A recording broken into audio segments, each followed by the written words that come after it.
bien, agradecemos a nuestro amigo Alberto Coam de la Fundación Río Paraná, Asociación Civil Río Paraná, que nos invitó a la charla del economista rosarino Walter Castro en la Bolsa de Comercio de Santa Fe.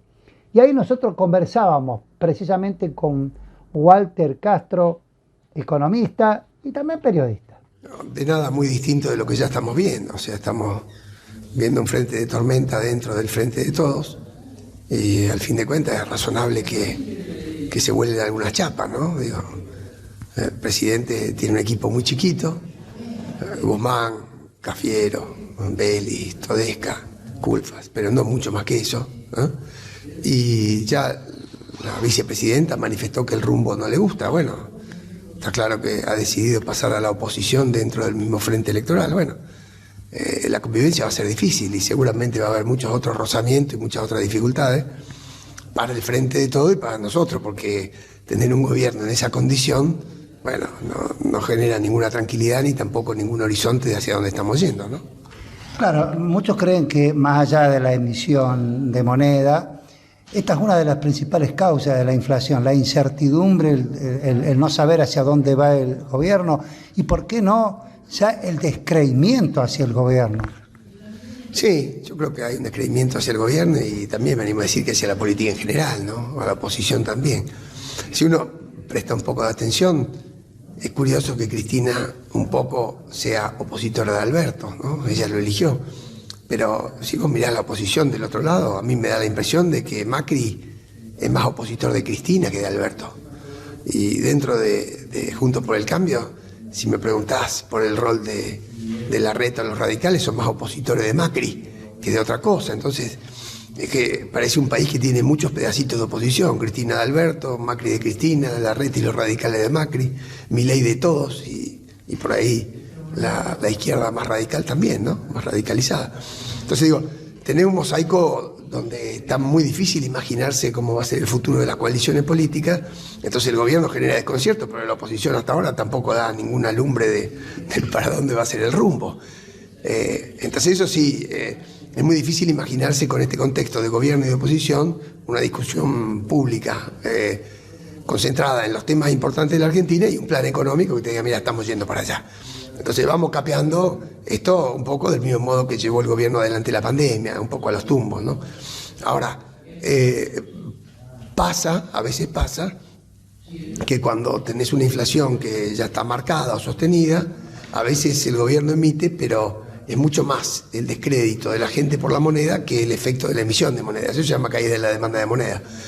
Si eso es lo que pasa, que dicho sea de paso le pasó a Macri en algún rato de su gobierno, aún emitiendo poco los precios siguen subiendo.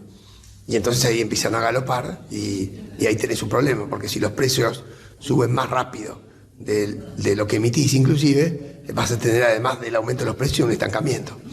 Y yo no descarto que Argentina en algún sentido pueda entrar en un fenómeno estanflacionario, no lo descarto. Y eso que las condiciones internacionales son muy buenas, ¿no? Porque el precio de la soja está muy bien y la tasa de interés es relativamente baja y ese contexto ayuda mucho a países como la Argentina. A ver, por ejemplo, a Brasil, que también produce alimentos y produce energía, pero bueno, nosotros no estamos en condiciones de poder aprovechar ese momento internacional y estamos bailando con nuestro propio problema. Usted dice, sabemos lo que va a pasar, pero no sabemos cuándo. ¿Qué es lo que va a pasar? Nada, la Argentina va a seguir corrigiendo la falsa escuadra que tienen las variables macroeconómicas fundamentales. Ya nadie te presta, en dólares nadie te presta, en pesos está muy discutible cuánto más te van a seguir prestando. Vos mismo lo decís, la capacidad de emitir del gobierno para fomentar cualquier cosa no es ilimitada y eso se está yendo a los precios. Entonces el presidente tiene muy pocas herramientas, un alfiler y un dedalito como tenía mi abuela, que para hacer política no tienen espacio para hacer política monetaria ni cambiaria. Entonces lo que estás viendo es una corrección feroz del salario real, una caída importante en el Producto Bruto per cápita, y eso está claro, un estancamiento en los últimos 10 años, una falta de inversión. Y bueno, con todos esos síntomas no puede pasar otra cosa que se sigan ajustando las variables macroeconómicas. Ahora, si esto va a ocurrir de a poquito, como la gota orada a la piedra, y vas viendo que la gente ve cómo su salario pierde contra la inflación y los alimentos, por ejemplo. O si va a pasar de golpe, eso no lo sabemos. Si va a ser inflación, estanflación, recesión, devaluación, cuál de los fantasmas que apura el ajuste, no lo sabemos. Si se va a apurar este ajuste, no lo sabemos. Pero sí sabemos que este gobierno tiene ya el boleto picado, es decir, Alberto lo máximo que puede aspirar es a tratar de llevar esto hacia la fecha de vencimiento de su mandato y entregarlo. Eso es lo mejor que puede hacer. Yo no veo mucho margen para que tenga una política económica, para que establezca un plan, no tiene poder político para llevarlo al Congreso, para hacer un paquete de leyes. ¿Qué va a pasar? Nada, va a seguir a la deriva un año y medio más en el mejor de los casos. Claro, ese es el problema. Alberto no tiene que entregar el mandato este 10 de diciembre. No, claro. Tiene 18 meses, entonces el tema es el cómo. El cómo ni cuándo, no lo sabemos. Por eso digo, sabemos qué va a pasar, sí.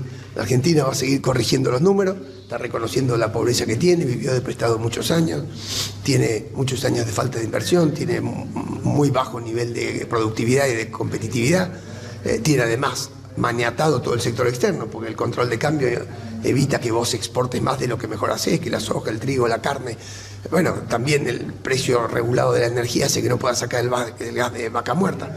Entonces, si vos mismo le estás poniendo a Messi un chaleco de 5 kilos de arena antes de jugar el partido, está claro que va a rendir menos. Bueno, la Argentina está maniatando sus sectores más potentes, sus sectores de exportación, y al fin del día tiene que seguir sincerando su nivel de posibilidad y de pobreza. Si tu economía productiva no genera riqueza, es difícil tener un Estado que mantenga 9 millones de jubilados, 4 o 5 millones de gente sin laburo con planes, 4 o 5 millones de empleo público. ¿Cómo lo mantenés?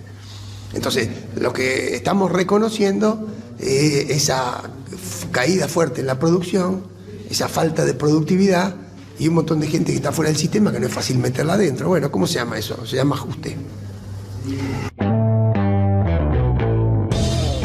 Bueno, antes de seguir escuchando a Walter Castro, vean esta placa. Horacio Rodríguez Larreta aseguró que si será presidente, aplicará una reforma laboral y previsional. Quisimos poner esta placa porque precisamente sobre eso habla ahora Walter Castro. ¿Es viable lo que propone, usted lo nombró recién, lo que propone Milei desde el punto de vista económico o es marketing que endulza los oídos de la gente? A ver, la Argentina necesitaba, en términos técnicos, 3 reformas, si vos querés, ¿no? Las 3 reformas, una era la reforma laboral, la otra la reforma previsional y la otra la reforma tributaria. O sea, todo el mundo habla de eso. Bueno, Alberto ya las hizo, mal, pero ya las hizo. O sea, reforma laboral. ¿Cuánto es un salario hoy? $200, $300. O sea, ya una reforma laboral, cayó del techo al piso. Ya está hecha la reforma laboral, mal hecha, pero ya está hecha. La reforma previsional, bueno, que no se jubile tanta gente. Anda a ver cuántas personas de 65 dejan de laburar. Siguen laburando porque no les alcanza. Ya está hecha la reforma previsional, mal hecha.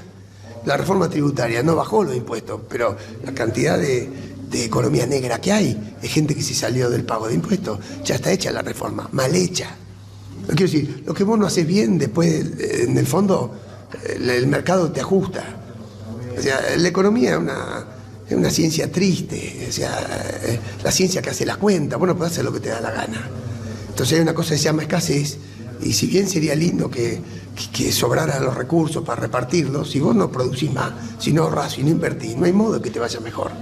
Bueno, la Argentina ahorra poco, invierte poco, produce poco, exporta poco, ha expulsado a mucha gente del sector laboral, lo ha pasado a la marginalidad o afuera. Entonces, bueno, lo primero que tenés que hacer es asumir tu condición. Y lo segundo que tenés que hacer es tratar de generar un reacomodamiento racional de la variable económica, digo, el déficit fiscal, el tipo de cambio, la tasa de interés y la inflación, para que vuelva a tener sentido invertir en Argentina, que hoy no tiene mucho sentido. Bien, usted nota en el interior que las industrias, las metalúrgicas, las metalmecánicas, están todas produciendo. ¿Eso por qué es? ¿Porque este dólar es competitivo para exportar? No. ¿Por la competitividad de los salarios? No, digo, es verdad que hay una reactivación ahí. Digo, tuviste 2 años de pandemia, todo se cerró. El que puede consumir, consume porque el peso vale cada día menos. Pero tampoco hay que engañarse, ¿no? O sea, Argentina vende muchos autos, no hay autos. Bueno, ¿cuántos son? 400.000. Vendíamos un palo. Entonces Chile vende 400.000 autos y son 18 millones de personas, nosotros somos 48 millones. Entonces Chile, que es un tercio de la Argentina, vende los mismos autos que la Argentina. Entonces no hay que engañarse, es decir, la producción de cemento, la producción de hierro, la producción de vidrio creció. Bueno, sí, pero ¿cuánto creció? O sea, mi sensación es que vos te quedaste con un país más chiquito, con menos puestos de laburo, y estás recuperando la actividad lentamente.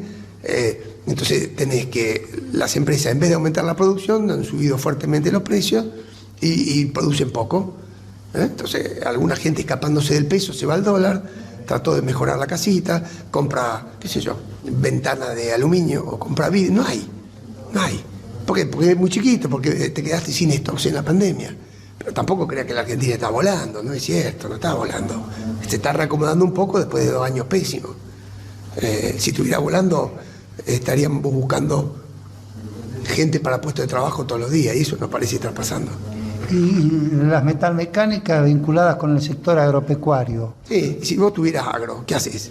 Te pagan por la soja, que la soja está 6.40, un muy buen precio, pero te la pagan a dólar de 120 menos retenciones. Entonces no te pagan mucho. Bueno, una parte de la soja la guardan en chorizo y la otra parte de la soja la convierten en dólar. ¿En qué? En maquinaria, en tractor, en camioneta, en alambrado. O sea, las personas se sacan los pesos para comprar cosas en dólares. Por eso comprar auto, camioneta, alambre, acero o de última aluminio, ¿no? Entonces, esa reactivación, el campo a 6.40 tiene que andar, el trigo también vuela, porque lo que pasó en Ucrania ajusta a todos los mercados del mundo. Entonces, Argentina tiene una oportunidad muy importante que está aprovechando al 10% o al 20%. Ahora, si vos tenés una producción así chiquita, y bueno, es razonable que se reactive relativamente rápido y que los precios suban, es lo que está pasando. No te creas que esto está volando, está reactivando.